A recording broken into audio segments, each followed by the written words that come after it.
Bonjour, bienvenue à Le Stoïcien Conscient. Ici, nous explorons les enseignements profonds du stoïcisme et comment les appliquer à la vie moderne. Avant de commencer, je vous invite à vous abonner à la chaîne et à activer la cloche de notification. De cette façon, vous ne manquerez aucun de nos contenus hebdomadaires sur la philosophie, les réflexions et comment vivre une vie plus pleine et plus équilibrée. Si vous aimez ce type de contenu, laissez un like et partagez-le avec ceux qui sont également dans ce voyage de découverte de soi et de sagesse. Aujourd'hui, nous allons parler d'un sujet très important, mais aussi controversé, la gentillesse et la bonté. La gentillesse et la bienveillance sont des vertus largement célébrées, mais mal gérées, elles peuvent être source de grandes souffrances personnelles et sociales. En agissant constamment de la bonne manière, nous risquons de renoncer aux frontières essentielles, à notre identité et même au respect des autres. Ci-dessous, nous explorons 10 thèmes qui expliquent comment une gentillesse excessive peut être dévastatrice, avec des exemples et des réflexions stoïciennes pour nous guider. Si cela vous a déjà marqué, profitez-en pour laisser votre commentaire ci-dessous sur l'impact de la gentillesse sur votre vie. Maintenant que vous êtes connecté et prêt à réfléchir, passons directement à la vidéo. Être gentil, les dangers de la soumission et l'antidote stoïcien. Être gentil signifie souvent renoncer à ses propres désirs, besoins et même valeurs au nom de l'approbation ou de l'harmonie avec les autres.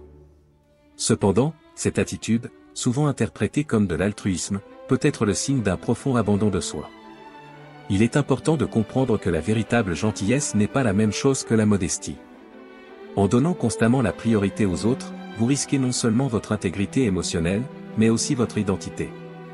Marco Aurelio, dans son Méditation, prévenu, l'âme qui se soumet trop n'est plus la vôtre.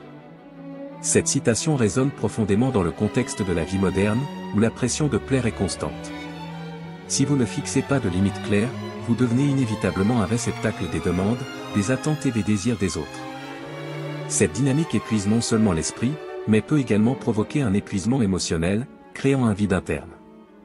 Après tout, en disant « oui » à tout et à tout le monde, vous vous dites « non » à vous-même.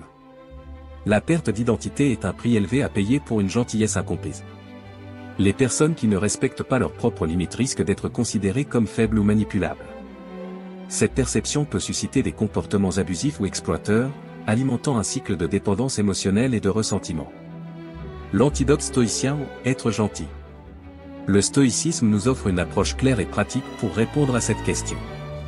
Les stoïciens valorisaient l'équilibre entre le devoir envers les autres et le respect de soi, reconnaissant que la vraie vertu naît de la maîtrise de soi et de la clarté des objectifs. Pour lutter contre les dangers d'être trop gentil, nous pouvons appliquer les enseignements stoïciens suivants. 1. Définissez vos valeurs et soyez-leur fidèles. Épictète a déclaré, la première chose que vous devez apprendre est d'être constant dans vos décisions et fidèle à ce que vous considérez comme correct. Avant de céder aux souhaits des autres, demandez-vous, cette action reflète-t-elle mes valeurs ou est-ce que j'évite simplement l'inconfort de dire non ? Un stoïcien agit toujours en fonction de ses principes, et non par peur d'être mécontent. 2. Pratiquez la dichotomie du contrôle. N'oubliez pas que vous ne pouvez pas contrôler ce que les autres pensent ou font, mais que vous pouvez contrôler votre propre réponse. Marcus Aurelio a conseillé, soyez indifférent à ce qui ne dépend pas de vous. Cela signifie que votre priorité devrait être de faire ce qui est bien et non ce qui vous plaît. 3. Fixez des limites calmement et fermement. Sénèque nous le rappelle, celui qui est votre véritable ami vous respectera plus pour votre franchise que pour votre complaisance. Dire « non » n'est pas un acte de cruauté, mais de respect de soi et des autres. En fixant des limites, vous posez les bases de relations plus saines et plus équilibrées. 4. Réfléchissez à vos motivations. Avant d'agir pour plaire, examinez vos intentions. Êtes-vous généreux ou recherchez-vous une validation externe ? Le stoïcien sait que la vertu consiste à faire le bien pour le bien en soi et non pour obtenir l'approbation. 5. Cultivez l'autodiscipline. La gentillesse ne doit pas être confondue avec la faiblesse. Soyez ferme dans vos actions, même si cela signifie du mécontentement. Comme le disait Marc Aurèle, ne vous inquiétez pas de ne pas être constamment compris. Soyez fidèle à la raison et à la vertu. Le stoïcisme nous enseigne que la vraie bonté est ancrée dans la force intérieure et non dans la soumission. Être gentil mais assertif est un signe de respect envers soi-même et envers les autres. En appliquant les principes stoïciens, vous pouvez cultiver une position équilibrée, où la bonté ne signifie pas la perte de soi, mais plutôt l'expression de la vertu dans sa forme la plus pure. La gentillesse est une vertu, mais lorsqu'elle n'est pas équilibrée par le discernement, elle peut devenir un terrain fertile pour l'exploration. Les personnes trop gentilles, qui donnent constamment la priorité aux besoins des autres plutôt qu'aux leurs, attirent souvent ceux qui veulent profiter d'elles. Cette volonté continue d'aider, même si elle est bien intentionnée, peut être interprétée comme un signe de faiblesse ou de soumission, ouvrant la voie à la violence émotionnelle et à la manipulation. Le problème ne réside pas dans la bonté elle-même, mais dans l'absence de limites claires. Être gentil est un acte noble lorsqu'il est accompli avec sagesse, mais comme toute vertu poussée à l'extrême, cela peut être préjudiciable à la fois à l'individu et à son entourage. Sénèque nous rappelle que la vraie bonté n'est pas servile, l'homme vraiment bon agit avec discernement et non comme le serviteur de tous. Cette sagesse nous invite à réfléchir sur la nécessité de discerner entre aider par compassion et être exploité par manque de fermeté. La vie met souvent à l'épreuve notre capacité à concilier le bien et la raison. Des personnes bien intentionnées peuvent finir par devenir la cible de profiteurs, de ceux qui voient la générosité des autres comme une opportunité de manipulation. Pour le stoïcisme, cette réalité ne doit pas générer de révolte, mais plutôt d'introspection et d'adaptation. Le stoïcisme nous apprend à aligner nos actions sur la raison et la vertu, en cherchant toujours la juste mesure dans nos comportements. Pour lutter contre l'exploitation qui peut découler d'une gentillesse excessive, nous pouvons nous tourner vers 3 principes stoïciens. 1. Pratiquer le discernement avant d'agir. Épictète a dit, « Ce qui nous dérange n'est pas ce qui se passe, mais la manière dont nous interprétons les événements. » Avant d'aider quelqu'un, demandez-vous, cette aide est-elle vraiment nécessaire? Est-ce que je responsabilise ou crée une dépendance chez la personne qui me demande de l'aide? Lorsque vous agissez avec discernement, vous évitez de devenir un facilitateur de comportements manipulateurs. 2. Fixer des limites claires. Marco Aurelio conseille, l'âme qui a l'autodiscipline est inviolable. Les limites sont une manifestation de cette autodiscipline. Il ne s'agit pas de dire « non » à tout, mais d'être clair sur où finit votre responsabilité et où commence celle de l'autre. N'oubliez pas qu'une gentillesse illimitée peut nuire à vous deux, en étant exploité, et à l'autre, en n'apprenant jamais à marcher seul. 3. Agir par vertu et non par besoin d'approbation. Le besoin de plaire à tout le monde est un piège pour les vertueux. Sénèque renforce, l'approbation des autres n'est pas un guide sûr pour nos actions. Faites le bien parce que c'est juste, sans être accepté ou loué. Cela renforce votre position interne et réduit la vulnérabilité à la manipulation. Le véritable équilibre stoïcien consiste à être bon mais pas stupide, soyez généreux mais pas soumis, soyez utile, mais sans sacrifier votre paix intérieure. Comme une lampe qui éclaire un espace sans être consumée par les ténèbres, nous devons agir avec compassion et discernement, en nous protégeant de l'exploitation et en gardant intacte la pureté de notre bonté. Ainsi, nous pouvons honorer la sagesse de Sénèque et vivre comme des hommes et des femmes véritablement bons, guidés par la raison et la vertu. Le prix du désir de plaire aux autres. Le désir constant de plaire aux autres peut sembler, à première vue, être une vertu. Après tout, être serviable et attentif démontre de l'empathie et de la considération. Cependant, lorsque cette quête devient excessive, elle commence à éroder nos priorités personnelles, nous détournant du chemin que nous souhaitons réellement suivre. Négliger ses propres valeurs et besoins en échange d'une approbation extérieure, c'est comme construire une maison sur le sable. Elle peut paraître solide au début, mais elle s'effondre sous la pression du temps et des circonstances. Au fil des années, essayer d'être à la hauteur des attentes des autres peut aboutir à une vie sans objectif clair ni véritable épanouissement. Vous devenez prisonnier des opinions des autres et vivez pour nourrir des attentes qui ne sont pas toujours justes ou alignées avec qui vous êtes réellement. Cette déconnexion de sa propre essence peut provoquer des sentiments de vide, de mécontentement et même de frustration, surtout lorsqu'on réalise que l'approbation des autres n'est jamais permanente ou suffisante. Épictète, l'un des grands maîtres du stoïcisme, nous met en garde, inquiétez-vous de ce qui est en votre pouvoir, pas de ce que les autres attendent de vous. Cet enseignement souligne l'importance de distinguer ce qui est sous notre contrôle, nos actions, pensées et choix, de ce que nous ne pouvons pas contrôler, comme les opinions et les jugements des autres. L'approche stoïcienne du désir de plaire. Pour les stoïciens, plaire aux autres ne devrait pas être une priorité qui compromet nos principes ou nous amène à nous éloigner du chemin de la vertu. Le stoïcisme enseigne que l'accent doit être mis sur le contrôle interne, c'est-à-dire sur la façon dont nous réagissons et menons notre vie, quelles que soient les attentes extérieures. C'est un exercice de liberté, ne pas se laisser asservir par ce que pensent les autres, mais vivre selon sa propre raison et sa propre vertu. Reconnaissez vos priorités internes. Les stoïciens valorisent la connexion avec soi et la réflexion. Demandez-vous, est-ce que je vis selon mes valeurs ou est-ce que je réagis simplement à ce que les autres attendent de moi? Ce moment d'introspection est essentiel pour vous recentrer sur vos véritables priorités. Pratiquez le détachement des opinions des autres. Marc Aurèle nous le rappelle, peu importe ce que les gens disent ou pensent de vous, car votre essence n'en dépend pas. Efforcez-vous d'abandonner le besoin de validation externe et concentrez-vous sur l'action avec intégrité, même si cela signifie déplaire à certains. Cultivez l'autonomie émotionnelle. L'approbation qui compte vraiment est celle qui vient de soi-même, basée sur le fait de vivre selon la vertu. Lorsque vous êtes guidé par des valeurs internes fortes, vous risquez moins de vous sentir perdu ou vide. Fixez des limites avec fermeté et compassion. Apprenez à dire « non » lorsque quelque chose entre en conflit avec vos priorités. Un « non » honnêtement dit a plus de valeur qu'un « oui » motivé par la culpabilité ou la peur d'être déçu. Le risque d'ignorer votre voix intérieure. Lorsque nous ignorons notre voix intérieure au nom du plaisir, nous faisons les premiers pas vers une existence sans but. C'est comme suivre une carte dessinée par d'autres, sans jamais se demander si elle nous mènera à la destination que nous souhaitons atteindre. Pour les stoïciens, écouter sa propre raison et s'aligner sur la vertu sont des chemins vers la vraie liberté. La sagesse ne consiste pas à être aimé de tous, mais à vivre avec la conscience tranquille que nous suivons ce qui est juste, indépendamment de ce que pensent les autres.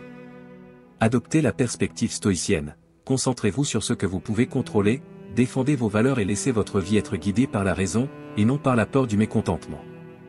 La véritable satisfaction ne vient pas des applaudissements extérieurs, mais de la paix intérieure qui vient d'une vie avec un but et de l'authenticité. Le danger d'une amitié illimitée. Les personnes qui font preuve d'une gentillesse constante peuvent être perçues comme fragiles ou sans direction. Ce comportement, bien que souvent motivé par de bonnes intentions, peut engendrer une perte de respect dans les relations personnelles et professionnelles. Le véritable respect ne s'obtient pas seulement par la gentillesse ou la capacité de plaire, mais surtout par la clarté des objectifs, la fermeté de caractère et la capacité de fixer des limites. Lorsque la gentillesse n'est pas équilibrée avec l'affirmation de soi, elle peut être confondue avec la soumission. Cela laisse la possibilité à d'autres d'abuser de cette disposition, ce qui, au fil du temps, mine la crédibilité et crée une impression de non-pertinence. Ce type de dynamique affecte non seulement la façon dont les autres vous traitent, mais il peut également nuire à votre estime de soi, vous faisant vous sentir sous-évalué et déconnecté de vos propres priorités. Équilibrer la gentillesse et l'affirmation de soi nécessite une connaissance de soi et de la pratique. Savoir quand être gentil et quand être ferme est essentiel pour établir des relations respectueuses et mutuellement bénéfiques. Cette compétence ne signifie pas abandonner la compassion, mais plutôt l'utiliser consciemment et stratégiquement pour aligner votre comportement sur vos valeurs. Le point de vue stoïcien sur la gentillesse et l'affirmation de soi. Les stoïciens nous enseignent que la vraie force vient de la capacité à équilibrer les émotions et les actions, guidées par la raison et la vertu. Pour un stoïcien, la gentillesse ne doit pas être confondue avec la servitude, ni l'affirmation de soi avec l'agressivité. L'idéal stoïcien est de trouver l'harmonie entre ces pôles, en agissant avec détermination et conformément aux principes de justice, de courage et de sagesse. Sénèque, par exemple, mettait en garde contre la tendance à plaire à tout le monde. Celui qui cherche à plaire à beaucoup s'épuise et se perd. Cela signifie que nous devons être sélectifs dans nos actions et nos objectifs, en donnant la priorité à ce qui correspond à nos valeurs. Si une personne est constamment gentille sans exercer sa volonté, elle risque de sacrifier sa propre intégrité en échange d'une acceptation superficielle. Selon les stoïciens, la clarté du but est essentielle pour gagner le respect. Marc Aurèle, dans Méditation, souligne l'importance de rester fidèle à sa nature et d'agir avec intention. Il écrit : « Rien n'est plus admirable qu'un esprit sobre, qui ne cherche pas à plaire, mais cherche à être juste. » La pratique stoïcienne pour relever le défi d'une bonté déséquilibrée serait : réfléchissez à vos valeurs, demandez-vous si votre gentillesse a un but vertueux ou est motivée par la peur d'être mécontent. Fixez des limites, la fermeté dans ses principes doit être maintenue même face aux pressions extérieures.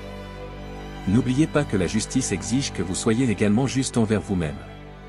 Accepter un inconfort momentané, dire non ou exprimer une opinion bien arrêtée peut sembler inconfortable au début, mais c'est essentiel pour instaurer le respect à long terme.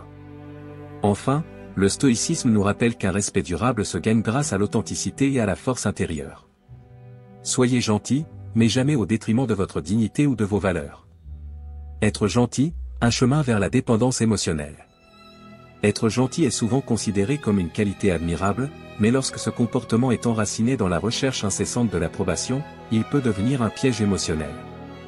Ceux qui agissent de cette manière ont tendance à ajuster leurs actions, leurs paroles et même leurs valeurs pour s'aligner sur les attentes des autres. Cela peut conduire à un sentiment d'inadéquation, car votre estime de soi devient dépendante de facteurs externes et incontrôlables, tels que l'acceptation des autres.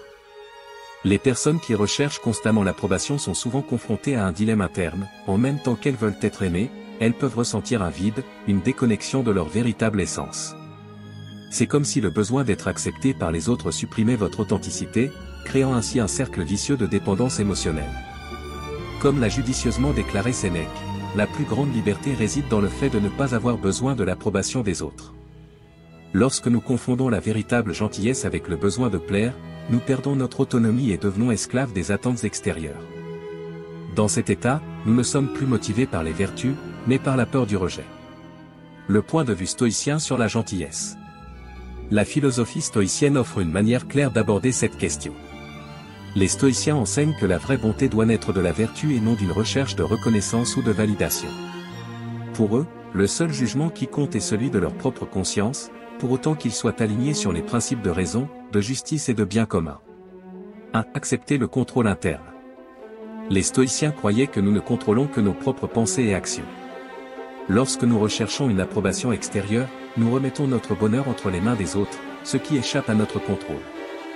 Comme le pensait Marcus Aurelio, ne perdez plus de temps à discuter de ce que signifie être une bonne personne. Soyez en une. Être une bonne personne ne nécessite ni applaudissements ni reconnaissance. 2. Pratiquer l'authenticité avec vertu. La gentillesse stoïcienne n'est pas la soumission. C'est agir conformément à la vertu, même si cela signifie affronter la désapprobation. Par exemple, dire « non » doucement mais fermement est un acte de courage qui préserve votre intégrité. 3. Liberté dans l'indifférence envers les autres. Pour le stoïcisme, les opinions extérieures sont indifférentes. Ce qui compte, c'est d'agir selon la raison. Sénèque nous le rappelle, celui qui dépend de lui-même ne désire pas ce qu'il n'a pas. Lorsque vous reconnaissez votre valeur intrinsèque, le besoin de plaire disparaît et la gentillesse n'est plus une monnaie d'échange. 4. La gentillesse comme devoir, pas comme traitement. Le stoïcisme enseigne que nous devons être gentils, non pas pour être aimés, mais parce que c'est notre responsabilité morale. Agir avec une véritable gentillesse est le reflet d'un caractère bien formé, qui recherche le bien pour lui-même, sans attente. Réflexion. Être gentil par dépendance affective est une prison invisible. Le stoïcisme nous met au défi de nous en libérer, en cultivant une bonté enracinée dans la vertu et l'autosuffisance. Lorsque nous abandonnons le besoin d'approbation, nous trouvons la liberté d'être qui nous sommes vraiment. Et, comme le croyaient les stoïciens, cette liberté est le véritable chemin vers une vie pleine et vertueuse. Tout au long de la vie, il est courant de rencontrer des situations dans lesquelles nous sommes obligés d'abandonner nos désirs, nos objectifs et même nos besoins pour plaire aux autres ou maintenir l'harmonie dans nos relations. Même si ce renoncement peut paraître altruiste à première vue, il comporte souvent un coût émotionnel caché. Lorsque le sacrifice de soi devient habituel et n'est pas équilibré avec des moments d'estime de soi et de soins personnels, le résultat peut être une accumulation de ressentiment. Ce ressentiment, initialement silencieux, grandit comme une flamme contenue qui, avec le temps, devient un feu destructeur. Cela commence à éroder la paix intérieure et à obscurcir le but initial de nos actions. Ce qui était de la gentillesse devient un fardeau, ce qui était harmonie se transforme en amertume. Ainsi, non seulement nous perdons le lien avec les autres, mais, plus important encore, nous perdons le lien avec nous-mêmes. Épictète, le philosophe stoïcien, nous rappelle que la vraie liberté est l'harmonie avec soi-même. Cette harmonie ne peut être atteinte que lorsqu'il existe un équilibre entre prendre soin des autres et prendre soin de soi. Après tout, comment pouvons-nous offrir une véritable gentillesse si nos actions s'accompagnent de ressentiment? Vue stoïcienne. La philosophie stoïcienne nous enseigne que nous devons prendre soin avec diligence de notre esprit et de notre âme, car c'est eux qui définissent notre véritable liberté. Lorsque nous réprimons continuellement notre désir de plaire aux autres, nous abandonnons notre propre autonomie et compromettons la tranquillité de notre esprit. Cependant, le stoïcisme ne nous pousse pas à être égoïstes ou à ignorer les besoins des autres, mais à agir avec sagesse et équilibre. Pour faire face au ressentiment, il est essentiel de mettre en pratique le concept stoïcien de autarcie, l'autonomie émotionnelle. Cela signifie que nous devons trouver satisfaction et force intérieure, sans dépendre exclusivement de l'approbation ou de la reconnaissance extérieure. Lorsque nous agissons pour les autres, nous devons le faire délibérément et avec joie, et non comme une obligation étouffante. Par ailleurs, les stoïciens suggèrent de réfléchir avant d'agir. Demandez-vous, est-ce que je renonce à quelque chose d'essentiel pour moi? Ce choix est-il conforme à mes valeurs? Souviens-toi, tout n'est pas sous mon contrôle. les actions des autres ne doivent pas dicter mon état interne. Pratique des vertus, lorsque vous agissez, faites-le par choix conscient, avec une intention claire et sans attente de retour. Sénèque nous offre également de précieux conseils lorsqu'il dit « Personne ne peut vivre heureux s'il ne vit que pour les autres, ni celui qui ne vit que pour lui-même n'est heureux. » Le bonheur et la tranquillité d'esprit résident dans l'équilibre entre servir les autres et prendre soin de soi. Enfin, chaque fois que le ressentiment menace de surgir, tournez-vous vers la pratique de la gratitude et de l'introspection. Demandez-vous, mes actions sont-elles guidées par la raison et la vertu, ou par la peur du mécontentement? Cette pratique constante vous aidera à préserver votre liberté intérieure et à transformer la gentillesse en quelque chose de léger et de vrai, au lieu d'un fardeau qui vous entraîne dans l'amertume. Ceux qui évitent à tout prix la confrontation se retrouvent souvent incapables d'aborder des problèmes complexes et difficiles, précisément parce que la confrontation, lorsqu'elle est bien gérée, est un outil essentiel pour la croissance personnelle et la résolution des conflits. Au début, éviter les conflits peut sembler une option sûre, mais cette position crée une personnalité qui évite les responsabilités importantes. Les personnes qui se considèrent comme « bonnes » ont souvent peur de créer des désaccords, estimant que l'harmonie sociale dépend d'un accord constant. Cependant, cette aversion pour le conflit aboutit souvent à des crises plus profondes, car les problèmes ne sont pas abordés ou résolus efficacement. Lorsqu'une personne évite de faire face à la réalité d'une situation inconfortable, elle laisse le problème prendre des proportions beaucoup plus grandes, affectant elle-même et les autres. Il faut avoir le courage d'affronter les défis de front, avec honnêteté et détermination, même si cela provoque un inconfort momentané. Comme le disait Marc Aurèle, l'un des plus grands représentants de la philosophie stoïcienne, affronter la vérité avec courage, même si cela fait mal. Vue stoïcienne. La philosophie stoïcienne nous enseigne que l'adversité n'est pas un obstacle à éviter, mais plutôt une opportunité de grandir et de renforcer son caractère. Les stoïciens croient que les défis de la vie, y compris les conflits, sont inévitables et font partie de la nature de l'expérience humaine. Le vrai stoïcien ne fuit donc pas les situations difficiles, mais les affronte avec sérénité et discernement. Marcus Aurelio, dans ses méditations, nous rappelle constamment l'importance d'agir avec vertu face aux difficultés. Pour lui, la douleur, l'inconfort et la confrontation ne sont pas des raisons de craindre, mais plutôt des moments pour pratiquer la sagesse et la justice. Faire face à la vérité, même lorsqu'elle est douloureuse, est un moyen de maintenir notre intégrité et de vivre selon nos principes, sans céder à la tentation de l'approbation sociale ou de l'harmonie illusoire.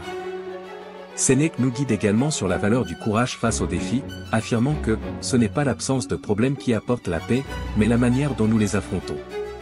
Le stoïcien recherche ainsi la tranquillité intérieure, non pas en raison de l'absence de conflit, mais en raison de sa capacité à y faire face avec courage, patience et maîtrise de soi.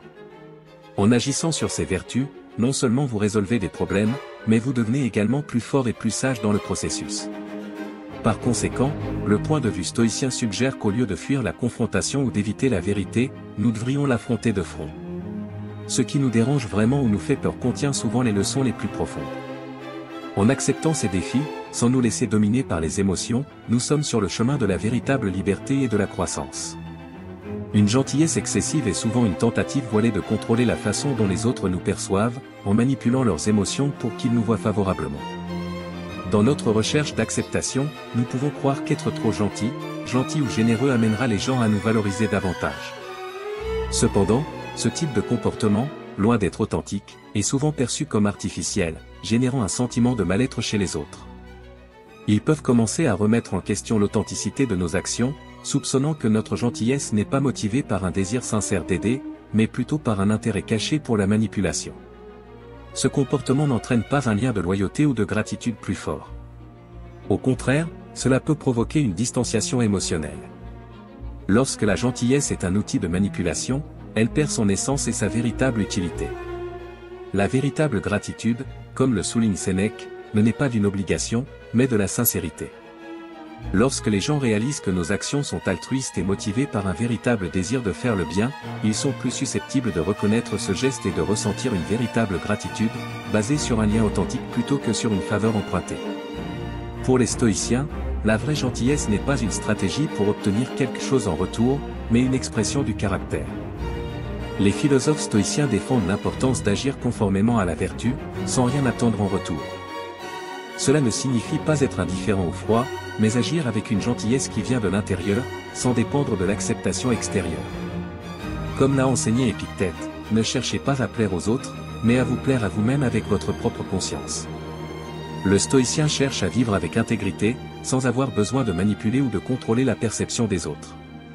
Le comportement est guidé par la raison et la recherche de la vertu, et non par un désir de reconnaissance ou de validation externe. Par conséquent, au lieu de nous perdre dans une tentative excessive de plaire, nous devons nous concentrer sur la fidélité à nos propres principes, en faisant le bien de manière authentique et sans attendre de gratitude.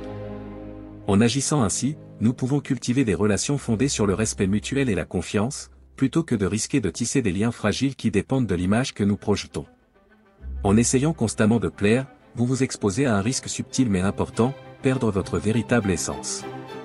La recherche incessante de l'approbation des autres peut vous amener à vous conformer aux attentes et aux désirs des autres, en laissant de côté vos propres principes et valeurs. Cette adaptation constante peut créer un vide intérieur, car vous finissez par devenir le reflet de ce que les autres attendent de vous, plutôt que de qui vous êtes réellement. De plus, la pression de plaire aux autres peut conduire à l'anxiété et à l'insatisfaction, car peu importe les efforts que nous déployons pour répondre aux attentes des autres, il est impossible de plaire à tout le monde à tout moment. Cela peut conduire à un cycle sans fin de tentatives infructueuses et à un épuisement émotionnel constant. Et, en perdant l'authenticité, vous abandonnez non seulement votre essence, mais vous perdez également la capacité de prendre des décisions conformément à votre véritable volonté et à vos véritables valeurs. Vue stoïcienne. La philosophie stoïcienne propose une voie d'autosuffisance émotionnelle et d'intégrité personnelle. Pour les stoïciens, le vrai bonheur ne dépend pas de plaire aux autres ou de s'adapter à leurs attentes, mais de vivre selon la raison et la vertu. Marc Aurèle, l'un des philosophes stoïciens les plus célèbres, a souligné l'importance d'être fidèle à soi-même. Dans ses méditations, il écrivait « Soyez fidèle à vous-même, celui qui perd son essence perd tout ». Pour Marcus Aurelio, une vie vertueuse exige que l'individu reste fidèle à ses principes, même face aux pressions extérieures. Selon le stoïcisme, nous devrions nous concentrer sur notre propre comportement et sur les aspects qui sont sous notre contrôle, comme nos attitudes et nos réactions, plutôt que de rechercher l'approbation des autres. Le stoïcisme enseigne que la véritable paix intérieure vient de l'acceptation de l'incontrôlable et de la concentration sur la vie selon la raison, sans se laisser emporter par les impulsions ou le besoin de plaire aux autres. Lorsque vous abandonnez le besoin de validation externe et que vous vous connectez à votre véritable essence, vous trouvez la liberté et la tranquillité d'esprit que seule l'intégrité personnelle peut vous apporter. Par conséquent, au lieu de nous perdre dans les attentes des autres, le stoïcisme nous invite à cultiver l'autodiscipline, l'authenticité et le courage de suivre le chemin de la vertu, même lorsque ce chemin s'écarte des conventions sociales. Être gentil peut en fait affaiblir les relations plutôt que les renforcer.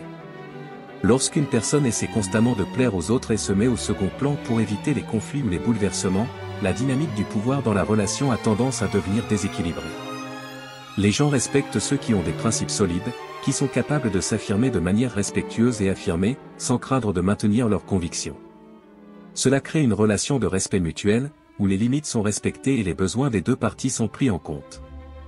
D'un autre côté, quelqu'un qui cède tout le temps, sacrifiant ses propres croyances et désirs pour plaire aux autres, peut être considéré comme n'ayant aucune estime de soi, ce qui diminue le respect que les autres ont pour cette personne.